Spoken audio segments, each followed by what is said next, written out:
والسلام عليكم ورحمة الله وبركاته. معكم عبد الله السهولي من قناة فريلانس سكول. ان شاء الله النهاردة هنرسم السبون بتاعة النحلة اللي هي المعلقة دي. فيلا بينا يلا بينا.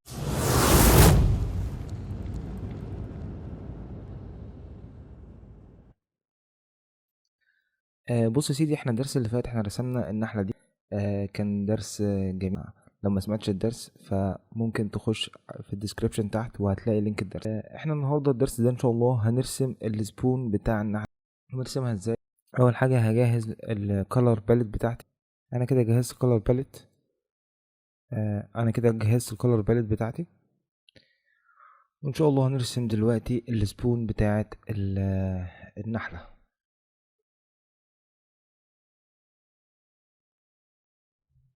هنرسم اول حاجه الايد اللي هي دي. هنختار ليها لون البني ده. طبعا هي موجوده تحت فهنطلعها فوق خالص عشان تظهر، وهنعمل كنترول بلس وهنشد ده كده بحيث انها تكون كيرفد. ده هنا دي الايد، ومحتاجين نرسم الجزء الامامي ده. هنرسمه بكل سهولة. آه، عذرا، تعبان شوية والله. فهنرسمه كده إليبس.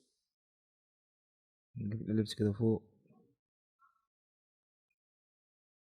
بس هنكبر شوية الإليبس ده كده بحيث انه يكون بالشكل ده. وهنمسك الاتنين دول كده نعلم عليهم هما الاتنين ونخليهم سنترد كده مع بعض. هما الحمد لله سنترد مع بعض. طيب احنا عملنا الشكل ده. طيب محتاجين نعمل ايه؟ محتاجين نعمل الفواصل دي. نعملها ازاي؟ بص يا سيدي، بسيطة جدا. هنعمل مربعات كده او مستطيلات يعني. وهنعمل ايه؟ نطلعها فوق خالص ونختار لون. دوست على حرف الاي، هختار اللون ده مثلا او ده. خلينا في اللون ده، خلينا في اللون ده. تمام. وهدوس على الاوبجكت وادوس الت وهسحب سحبة زي كده. تمام. وادوس كنترول دي بحيث انها تتكرر. تمام. طيب دوست كنترول دي ودوست السحبة. فهعمل ايه تاني؟ هعلم عليهم كلهم.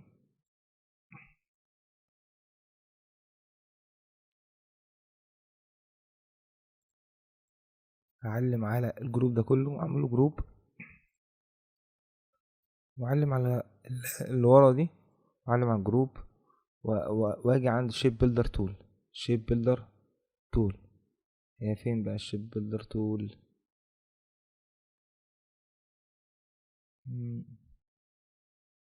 اهي شيب بيلدر تول.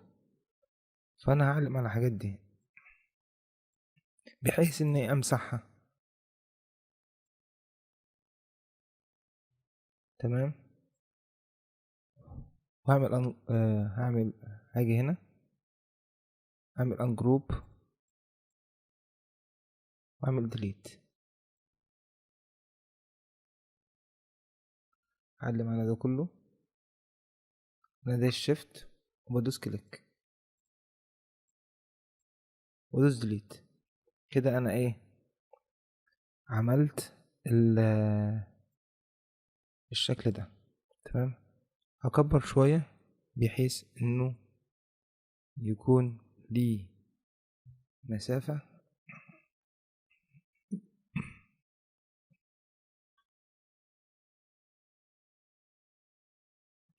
وهنا بقى بالشكل ده. تمام. فانا كده رسمت السبون، بس هدي تاتشات خفيفة عليها بحيث انها تكون رياليستيك شوية او واقعية يعني شوية. هنا ممكن يا سيدي اعمل ايه؟ اجيب الاليبس. تمام. واجي هنا اعمل الشكل ده. طيب واخليه فوق كده. طبعا هو واخد نفس اللون عشان كده مش ظاهر. هجيبه هنا كده واختار لون تاني مختلف، لكن اللون ده.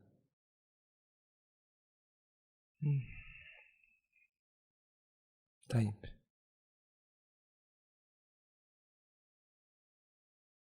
هنا هجيبه هنا كده بالشكل ده، وادوس كنترول دي كده. هنزل هنا ثواني، خلي الاتنين دول قصاد بعض.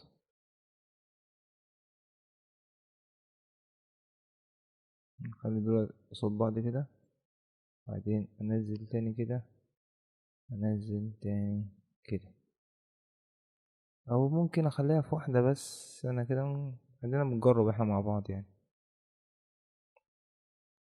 انا عايز الشكل بس يكون رياليستيك شوية مع بعض.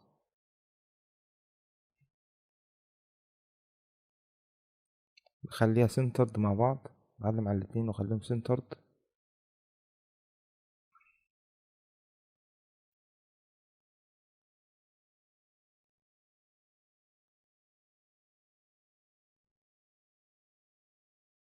طيب بعدين هعمل ايه؟ وريني كده. هعمل العسل ده هعمله ازاي؟ هدوس على حرف الN. فانا جبت البن، او اللي هو ده الاداة دي اللي هي البن تول، البنسل تول. هاجي هنا يا سيدي وهعمل بشكل عشوائي كده اللي هو العسل، اللي هو ايه،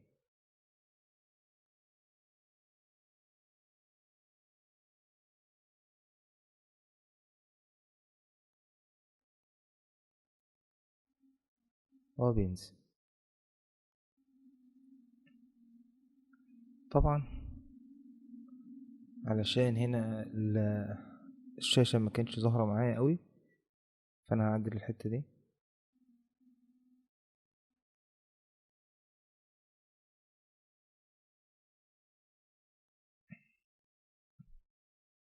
واجي عند اللاير اشوف هو مكانه فين. كانوا تحت برضو، هخليه فوق خالص، وادوس على حرف الاي واختار لون. انا اخترت اللون ده. هل كده احنا خلاص؟ لا، مش خلاص لسه. ندوس على حرف الN اللي هي البين تول. او ممكن اعمل حاجة تاني، ممكن ادوس على دي وادوس هنا كنترول C، واجي عند edit اعمل كنترول بيست ان فرونت، وادوس الت شيفت واصغر. لا اعتقد مش هتكون مظبوطة بصراحة، هتكون محتاجة شوية تعديلات يعني.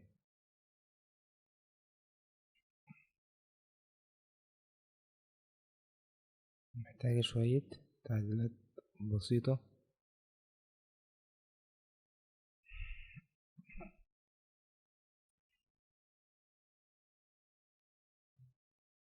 ادوس على حرف الN عشان اعمل التعديلات بتاعتي، واجي كده هنا. مش هينفع كده. اجي كده هنا.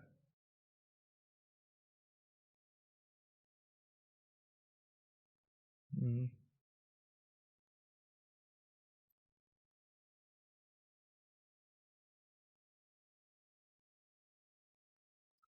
وهدوس حرف N تاني برضو، شوف الحاجات دي واظبطها.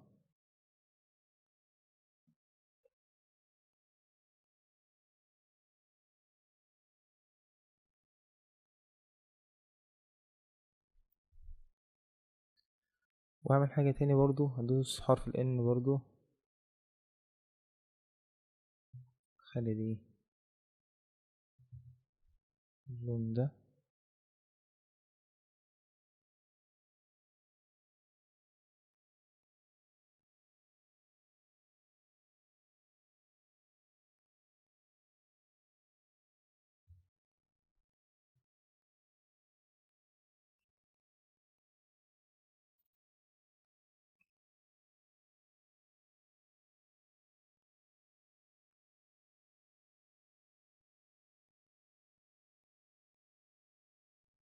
اغير اللون بحيث انه يكون الشكل ده مثلا. لا مش حلو، اخليه بحيث انه يكون بالشكل ده او باللون ده يعني. لو خلينا ده ونفس اللون،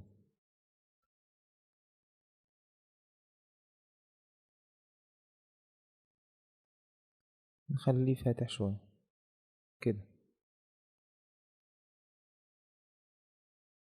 ونصغرها، نجيبها هنا كده. بالنسبة للعصاية دي هنعمل حاجة تاني فيها بحيث انها تكون رياليستيك.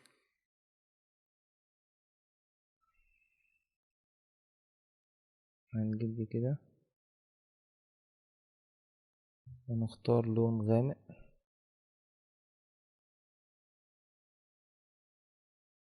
طبعا الالوان دي مش هتنفع، وخليها في اللون ده. حلو اللون ده شغال. بس دي هنكبرها كده شوية، هتنزل كده. وهنعمل الشيب بيلدر تول. اعلم على الاتنين واختار الشيب بيلدر تول، اختار الشكل ده، بعدين امسح الشكل ده، بس كنترول زد، اختار الشكل ده وامسحه. وبكده عملت العصاية او السبون بتاعة النحلة بكل سهولة وببساطة. هعمل ايه تاني؟ ادوس كده، اعلم عليها واصغرها واخلي النحلة واقفة عليها. لا المفروض بتشيل حاجة كده زي الجيركن او مش عارف اسمه ايه بصراحة. هنرسمه ان شاء الله الدرس اللي جاي.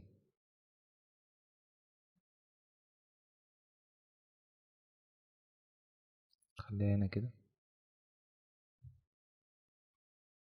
نخلي دي كده شوية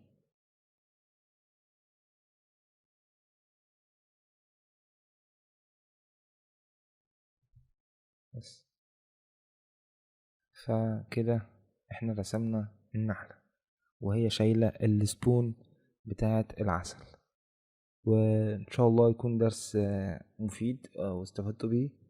وما تنسوش تعملوا سبسكرايب للقناة وتدعمونا، ونشوفكم الفيديو اللي جاي. والسلام عليكم ورحمة الله وبركاته.